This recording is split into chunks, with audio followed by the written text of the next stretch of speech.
Hello all, Mayuri यार। हम लोग ने जैसे एनिमल टिश्यू का टॉपिक से शुरुआत किया था, तो हम लोगों ने इंट्रोडक्शन ही कवर किया, जिसमें से हम लोगों ने 4 टाइप के टिश्यूज़ है वो पढ़े। Epithelial tissue, connective tissue, muscular tissue और नर्वस टिश्यू। इनका सब जो बेसिक इन्फॉर्मेशन है वही हम लोगों ने डिस्कस किया था। आज हम डिटेल में 1 बाय 1 टिश्यू के बारे में पढ़ेंगे। अभी पहला जो है ये है एपिथेलियल टिश्यू। अभी इंटरनल ऑर्गन्स हमारे इंटरनल ऑर्गन्स है, सॉफ्ट टिश्यूज है, बोन्स है, मसल्स है, इनको तो एक प्रोटेक्शन की ज़रूरत है एक्सटर्नल एनवायरनमेंट से। तो इसमें skin plays a important role in protecting our internal organs from the environment. जैसे कि मानो अगर कुछ टेम्परेचर में चेंजेस आ गया एनवायरनमेंट में, तो प्रोटेक्शन का तो ज़रूरत है। जैसे कि मानो अगर कभी कभी हीट टेम्परेचर ज़्यादा बढ़ जाता है या टेम्परेचर कम हो जाता है, तो इंटरनल ऑर्गन्स में कुछ इफेक्ट आ सकता है। तो इसके लिए जो स्किन है वो इम्पॉर्टेंट रोल प्ले करता है प्रोटेक्ट करने के लिए इंटरनल ऑर्गन्स को। तो ये एपिथेलियल टिश्यू उधर भी प्रेजेंट है, जैसे skin, lining of the mouth, lining of the stomach, inner lining of the intestine and respiratory organs. It covers most of the organs and cavities within the body. अभी cavity का मतलब क्या है? जैसे यहाँ देखो, spinal cord, spinal cavity, thoracic cavity, dorsal cavity. Cavity का मतलब एक तरह का ऑर्गन इसके अंदर फिट बैठता है, जैसे कवरिंग होता है, इसके अंदर जो ऑर्गन है वो फिट बैठेगा। अभी जैसे अगर वो ऑर्गन को बाहर निकालो तो एक एम्प्टी स्पेस दिखाई देगा, उस चीज़ को बोलते हैं हम cavity. So it covers most of the organs and cavities. ये कैविटीज में भी प्रेजेंट होता है epithelial tissue. It forms a barrier to keep different body system separate. जो हम लोग ने पढ़ाई था, it forms a barrier to keep different body system, means अलग अलग करता है वो ये। Then epithelial tissue cells are tightly packed and forms a continuous sheet. Tightly packed होता है and it's a continuous sheet. These cells have almost no intercellular space. Obviously होना भी नहीं चाहिए इंटरसेल्यूलर स्पेस। अगर होगा तो क्या होगा? जो वाटर, जो मॉइस्चर है एनवायरनमेंट का, वो एंटर हो सकता है। जो माइक्रोब्स हैं हमारे जो सराउंडिंग में दिखता है, वो बॉडी के अंदर डायरेक्टली एंटर हो सकता है। So they have no intercellular space and have a small amount of cementing material between them. एक सीमेंटिंग मटेरियल होता है उनके बीच में, जो वो सेल्स को पकड़ के रखता है।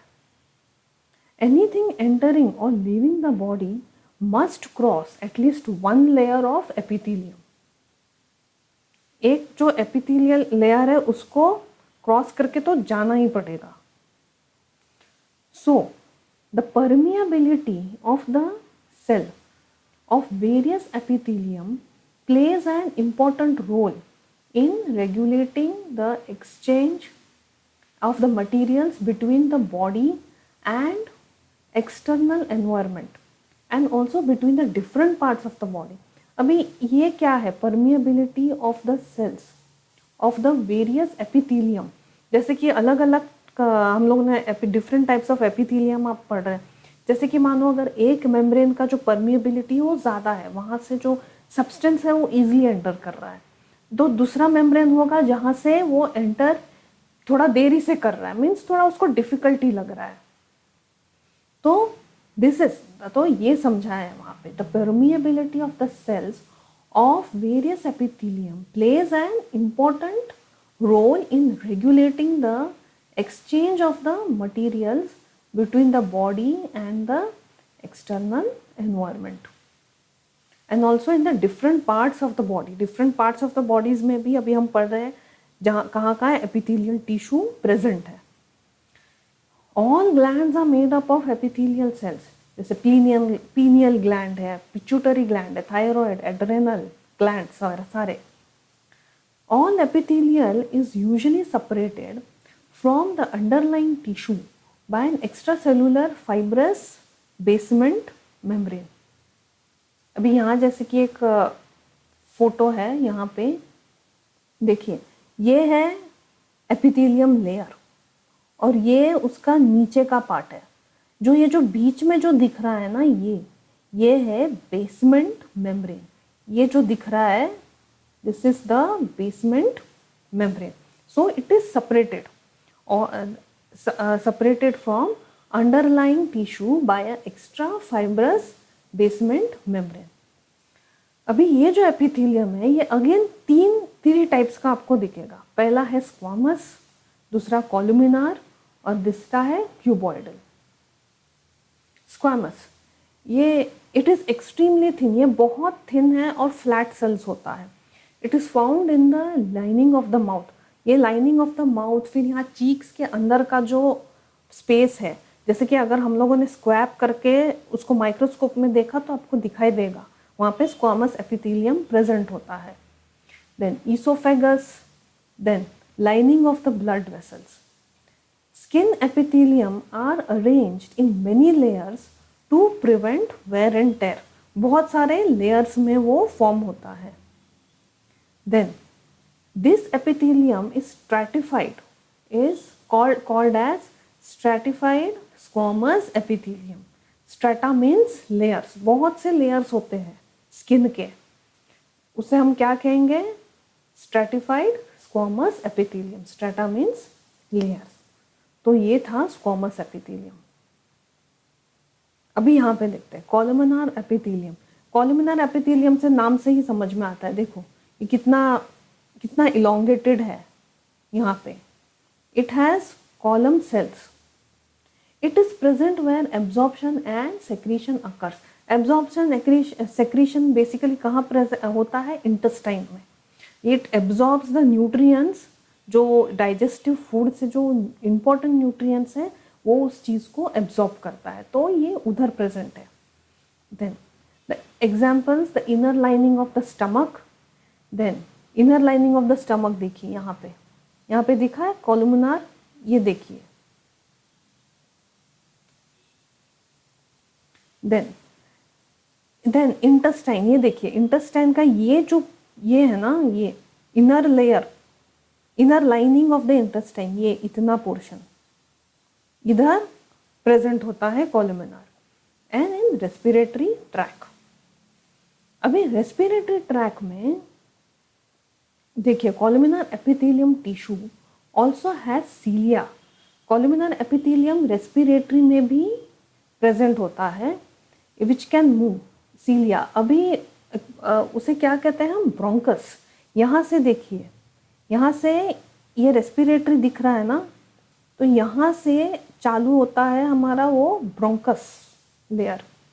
तो वो अगर एक सेक्शन देखा तो उसमें काफ़ी सारे जो सीलिया है, देखिए ये सीलिया दिखेगा आपको, which can move and their movement pushes the mucus forward to clear it.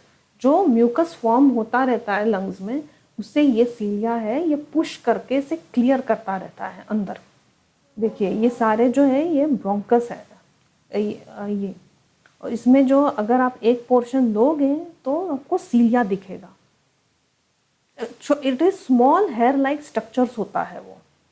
And this epithelium is known as ciliated columnar epithelium.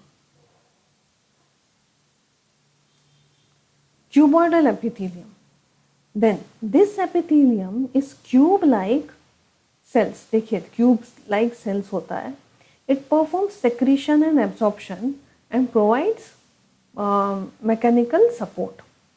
Then it forms the lining of kidney tubules. अभी kidney tubules का देखिए, इसे transfer section लिया, जो tubules होता है, nephrons का जो ट्यूब्यूल्स होता है उसमें आपको दिखेगा cuboidal cells, cuboidal epithelium tissue, और ये प्रेजेंट होता है सैलिवरी ग्लैंड में। देखिए ये सैलिवरी ग्लैंड डक्ट दिख रहा है यहाँ पे, ये जो सेल्स है देखो यहाँ पे ही दिख रहा है बाहर, ये इतना portion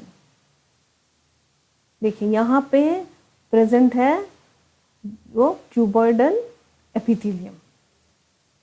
Then sometimes a portion of epithelium tissue folds inwards and a multicellular gland is formed. ये थोड़ा पढ़ लेते हैं, इतना ज़्यादा डिटेल में जाने का ज़रूरत नहीं है. जैसे कि intestinal gland is simple tubular, ये देखिए सिंपल ट्यूबुलर, देखो अंदर की तरफ जा रहा है. ये पहला जो है ये है intestinal gland.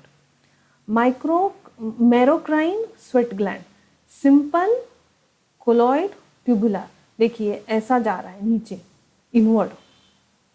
Then gastric glands, mucus gland of esophagus, tongue, duodenum and are simple branched tubular.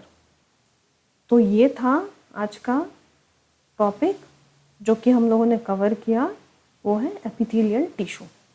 तो एक बार रिवाइज कर लेते हैं. एपिथेलियल टिश्यू कहाँ दिखता है? Lining of the mouth, stomach, intestine, respiratory track.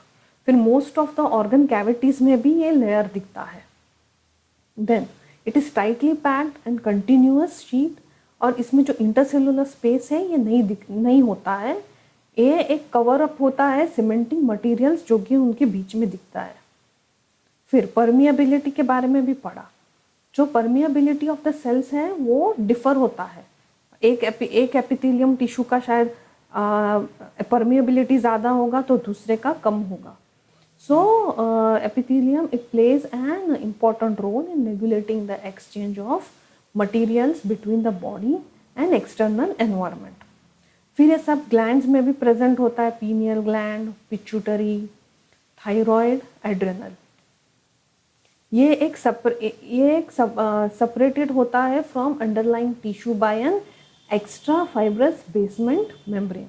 देखिए फिर ये 3 टाइप का होता है, squamous, epithelium and cuboidal. Squamous तो पढ़ा आपने, इट इज एक्सट्रीमली थिन और फ्लैट सेल्स होते हैं. Then found in the lining of the mouth, oesophagus, blood vessels.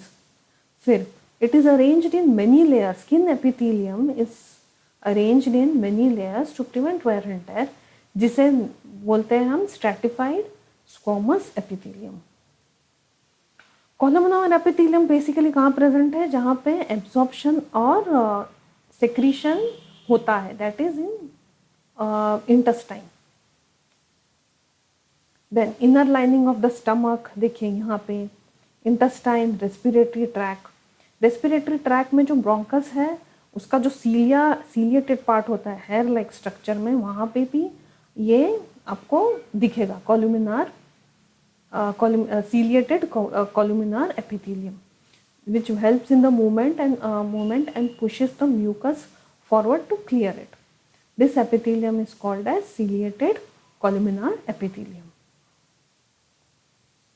ये रहा क्यूबॉइडल. ये कहाँ पे? वो जहाँ पे secretion, absorption and provides mechanical support. It is cube in shape. Cube shaped cells होते हैं. ये salivary gland है जहाँ पे हम लोगों ने पढ़ा यहाँ पे इस पोर्शन पे प्रेजेंट होता है. और नेफ्रॉन्स का जो ट्यूबुल्स होता है वहाँ पे भी ये क्यूबॉइडल सेल्स एपिथेलियम प्रेजेंट है. और फिर some portion of the epithelium folds inwards and a multicellular gland is formed. जैसे कि इंटेस्टाइनल ग्लैंड सिंपल ट्यूबुलर, ये फर्स्ट है. Merocrine sweat gland simple colloidal tubular. Second, and gastric gland, mucus gland of the esophagus, tongue, duodenum, ये सारे जो है ये simple branched tubular epithelium है. तो आज के लिए एपिथेलियल था. नेक्स्ट टॉपिक हम कनेक्टिव टिश्यू से शुरू करेंगे.